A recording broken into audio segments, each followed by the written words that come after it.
Hello friends, welcome to IQ Gyan. तो आज जो है हम जुडिशियल सिस्टम पे हम वीडियो कर रहे थे। तो दो वीडियो हमने ऑलरेडी अपलोड किया है कॉलेजियम सिस्टम को लेकर के। कॉलेजियम सिस्टम क्या होता है, उसको वो कैसे आया, वो पहले वीडियो में हमने देखा। और दूसरे वीडियो में हमने देखा जजेस का appointment, chief justice of India का appointment, chief justice of high court का अपॉइंटमेंट, सुप्रीम कोर्ट और हाई कोर्ट के जजेस का अपॉइंटमेंट कैसे होता है, कॉलेजियम कैसे उसको करता है, प्रोसीजर क्या है, उस सबको हमने डिटेल में देखा पिछले वीडियो में। तो अगर आप मिस कर गए तो जरूर आप पुराना वीडियो देखें ताकि आपको जुडिशियल सिस्टम के बारे में और ज़्यादा अच्छे से समझ में आए। इस वीडियो में बेसिकली हम जो है मेरिट्स और लिमिटेशंस क्या क्या है कॉलेजियम सिस्टम के, उसको हम देखेंगे ताकि आप आंसर में एक फुल प्रूफ पूरा डिटेल आंसर लिख पाए। और प्रोसीजर क्या है, दूसरे कंट्रीज में क्या क्या प्रोसीजर है जुडिशियल अपॉइंटमेंट को लेकर के, जस्टिस के अपॉइंटमेंट को लेकर के, उसको भी हम देखेंगे। क्योंकि आंसर लिखने में आप जो है उस केस स्टडी को दे सकते हैं अपने सजेशंस में। इन चीज़ों का अगर लिखेंगे आप तो काफ़ी आपका वैल्यू एडिशन होगा। इसके अलावा सजेस्टेड रिफॉर्म्स कुछ कमिटीज़ ने, लॉ कमीशन जैसे है और बाकी कमिटीज़ ने कुछ रिफॉर्म्स के लिए सजेस्ट किया था कि जुडिशियल अपॉइंटमेंट में या कॉलेजियम सिस्टम में हम कैसे क्या रिफॉर्म्स कर सकते हैं, उसको भी हम देखेंगे इसमें। तो एक पूरा जो आंसर राइटिंग कॉलेजियम सिस्टम को समझने के लिए आपको ये काफ़ी इंपॉर्टेंट है। तो इस चैनल को जरूर आप सब्सक्राइब करें और बेल नोटिफिकेशन जरूर दबाएं ताकि आपको आने वाली वीडियो की नोटिफिकेशन मिल जाए। और उस पूरा प्लेलिस्ट को आप जरूर देखें, जो प्रीवियस वीडियोज है, एक दो वीडियोज, उसको जरूर आप देखें ताकि आपको कॉलेजियम सिस्टम को समझ में आए। आगे की वीडियो में भी हम जुडिशियल सिस्टम को लेकर के अल्टरनेटिव डिस्प्यूट रिजोल्यूशन हो गया आपका, और पब्लिक इंटरेस्ट लिटिगेशन हो गया, लोक अदालत हो गया, इन सबको हम कवर करेंगे। तो जरूर आप इस चैनल को सब्सक्राइब करके बेल नोटिफिकेशन दबाएं। तो अगर हम मेरिट्स ऑफ कॉलेजियम पहले देखते हैं, क्या उसका एडवांटेज है, क्या पॉजिटिव है इसमें कॉलेजियम सिस्टम को। तो पहला सबसे इंपॉर्टेंट जो चीज़ है वो आपको जुडिशरी को इंडिपेंडेंट करता है पॉलिटिक्स से। क्योंकि कॉलेजियम सिस्टम का अगर हम देखें तो इसमें जो मेंबर्स होते हैं सिर्फ और सिर्फ जजेस जो है एज मेंबर्स होते हैं इसमें। सुप्रीम कोर्ट का कॉलेजियम की बात करें तो हम तो CJI प्लस 4 जज होते हैं। हाई कोर्ट कॉलेजियम में भी चीफ जस्टिस होते हैं उसमें। तो उसको जो है इंडिपेंडेंट करता है पॉलिटिक्स से, यानी एग्जीक्यूटिव से और लेजिस्लेचर से इंडिपेंडेंट करता है।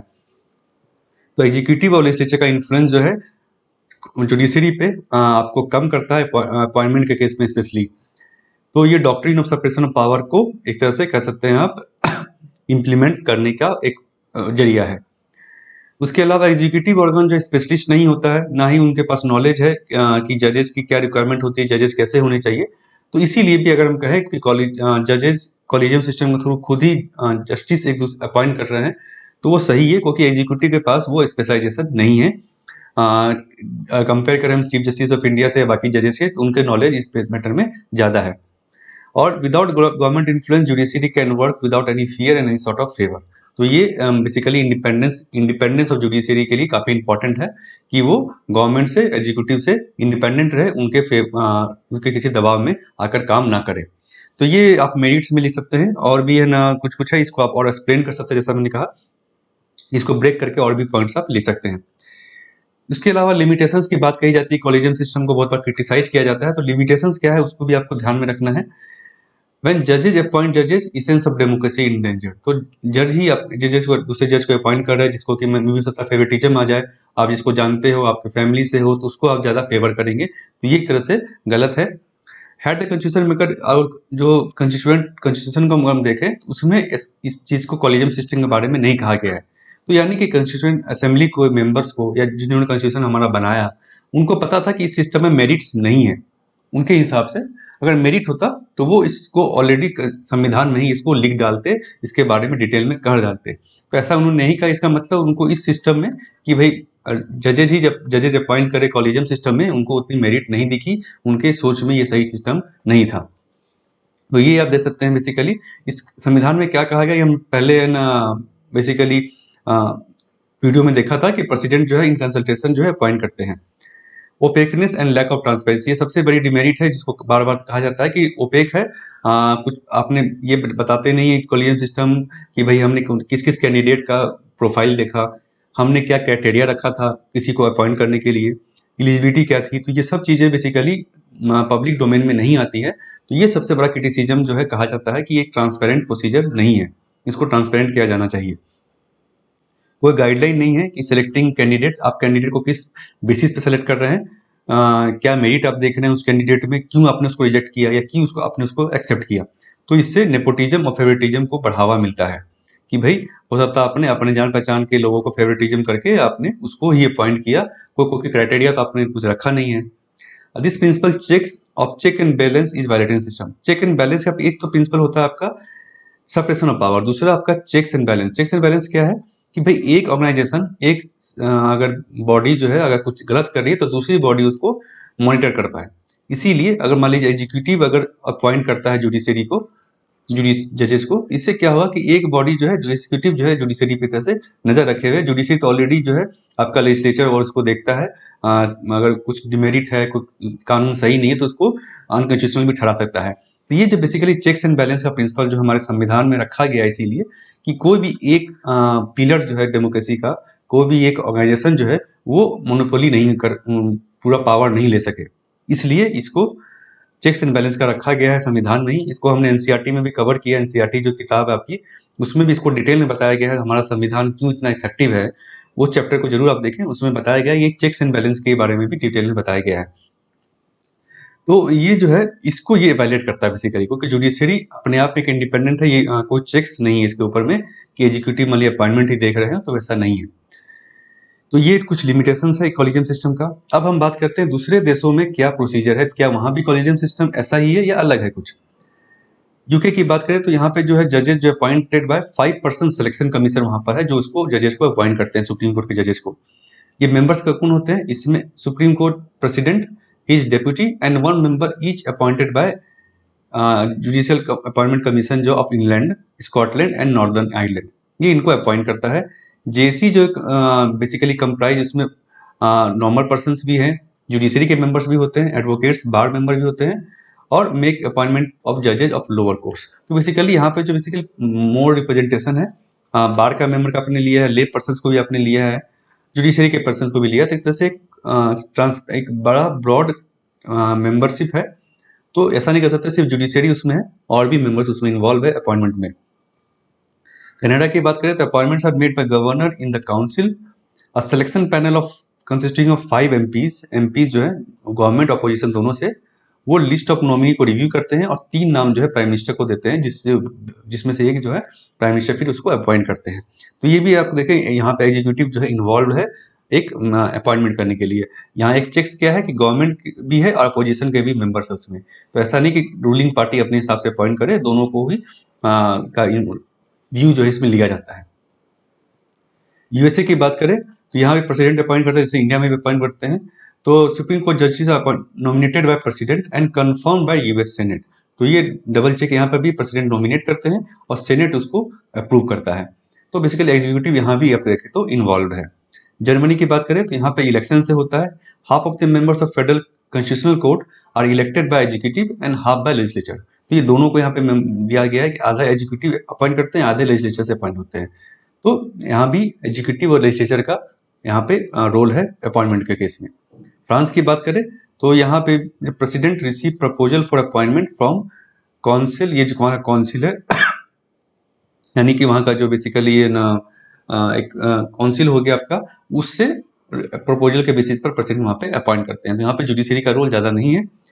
तो ये सब देख रहे हैं बाकी देशों में भी जो एग्जीक्यूटिव या लेजिस्लेचर जो है उनका रोल है अपॉइंटमेंट में, जुडिशरी का उतना रोल नहीं है। तो ऐसा तो इसको आप सजेशन में लिख सकते हैं कि बाकी देशों में भी जो जुडिशरी का अपॉइंटमेंट है वो अलग है, बेसिकली वहाँ पे एग्जीक्यूटिव और लेजिस्लेचर का रोल है। तो ऐसा नहीं कि उसका रोल होने से इंडिपेंडेंस खत्म होती है, इसको आप सजेशन में लिख सकते हैं। उसके अलावा साउथ अफ्रीका का भी बात यहाँ पे हम कहा है, president nominates after consulting judicial service commission. Judicial service commission को कंसल्ट करके प्रेसिडेंट अपना नॉमिनेट करते हैं। जुडिशियल सर्विस कमीशन में जजेज होते हैं, एडवोकेट होते हैं, लीगल प्रोफेसर्स होते हैं, एमपीज होते हैं वहाँ के, और एमिनेंट पर्सन्स। तो जो ऐसे एनजेएसी का था यहाँ पे हमारे देश में, जिसको कि सुप्रीम कोर्ट ने नकार दिया, तो उसी तरह से यहाँ पे भी जो कमीशन है उसमें अलग अलग फील्ड से लोग मेंबर्स जो हैं उसमें होते हैं, जो कि जुडिशरी को जजेस का अपॉइंटमेंट करते हैं। इटली में federal constitutional court is the highest court, इसमें 15 मेंबर्स होते हैं। 15 जजेस में से एक तिहाई जो है प्रेसिडेंट अपॉइंट करते हैं, एक तिहाई पार्लियामेंट ज्वाइंट सेशन में अपॉइंट करता है, और एक तिहाई जो है highest instance ordinary and administrative court. तो मैं सभी का रोल है, वैसे आप देखें तो एग्जीक्यूटिव का रोल भी आ गया, लेजिस्लेचर का भी रोल है, और जुडिशरी का खुद का रोल है। तो एक तरह से बैलेंस करके यहाँ पे चला गया है। तो अलग अलग देशों में अलग अलग है, लेकिन ऐसा नहीं कि वहाँ की जुडिशरी इंडिपेंडेंट नहीं काम कर रही है, वहाँ भी इंडिपेंडेंट की तरह काम कर रही है। तो हम इनमें से कुछ चीज़ों को इनकॉर्पोरेट कर सकते हैं कॉलेजियम सिस्टम को और मॉडिफाई करने के लिए और ट्रांसपेरेंट बनाने के लिए। तो इसको आप सजेशन में केस स्टडी में आप लिख सकते हैं।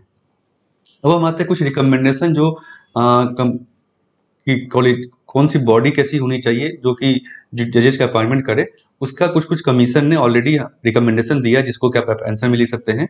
सेकंड, एआरसी ने रिकमेंडेशन दिया था कि जो बॉडी होगी, सबने कहा कि एक आप बॉडी बनाइए, कि एक कमीशन बनाइए जो कि अपॉइंट करेगा। उसका कंपोजिशन क्या होना चाहिए, सबने अलग अलग अपना व्यू दिया था। सेकंड एआरसी ने कहा कि जुडिशरी की तरफ से चीफ जस्टिस ऑफ इंडिया होंगे, या हाईकोर्ट जज का अपॉइंटमेंट करना आपको तो chief justice of relevant high court का आप रख सकते हैं। एग्जीक्यूटिव के मेंबर्स भी होंगे, जिसमें कि वाइस प्रेसिडेंट चेयरमैन हो सकते हैं, पीएम लॉ मिनिस्टर हो सकते हैं। हाईकोर्ट का जज अगर है का अपॉइंटमेंट अगर आप कर रहे हैं तो सीएम, उस स्टेट के सीएम को भी आप लीजिए मेंबर। लेजिस्लेचर से speaker of Lok Sabha, leader of opposition को आप रखिए, और उसके अलावा कोई और नहीं। नेशनल एडवाइजरी काउंसिल ने 2005 में कहा था कि जुडिशरी की तरफ से मेंबर हो सकते हैं, सेम यहाँ पे कहा गया था।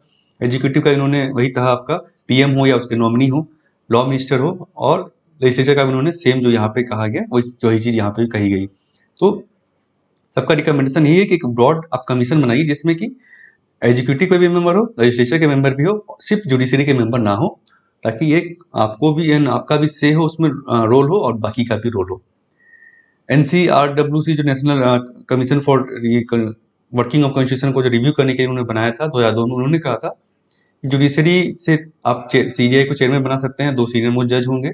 एग्जीक्यूटिव से आप लॉ मिनिस्टर को रखें, और लेजिस्लेचर से कोई रिप्रेजेंटेटिव नहीं होने की जरूरत है, और एक इमिनेंट पर्सन को आप रखें। तो ये उन्होंने सजेस्ट किया कि ये आप कमीशन बना सकते हैं, कमीशन के मेंबर्स को रख सकते हैं जो कि अपॉइंट करेगा।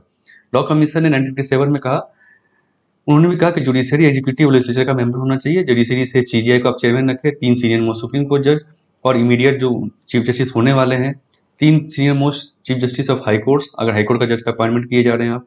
एग्जीक्यूटिव से लॉ मिनिस्टर हो गए, अटॉर्नी जनरल हो गए, और सीएम को इंक्लूड कर सकते हैं स्टेट के केस में, और लेजिस्लेचर से कोई रिप्रेजेंटेशन की जरूरत नहीं है, और अदर्स में 1 लॉ अकेडमिक। तो बेसिकली इसको आप रिकमेंडेशन को सजेशन में लिख सकते हैं कि कैसे हम कॉलेजियम सिस्टम को और ब्रॉड कर सकते हैं, और मेंबर का व्यू उसको हम ले सकते हैं। अब हम आते हैं रिफॉर्म्स क्या क्या सजेस्ट किया जा सकता है जुडिशियल अपॉइंटमेंट के केस में।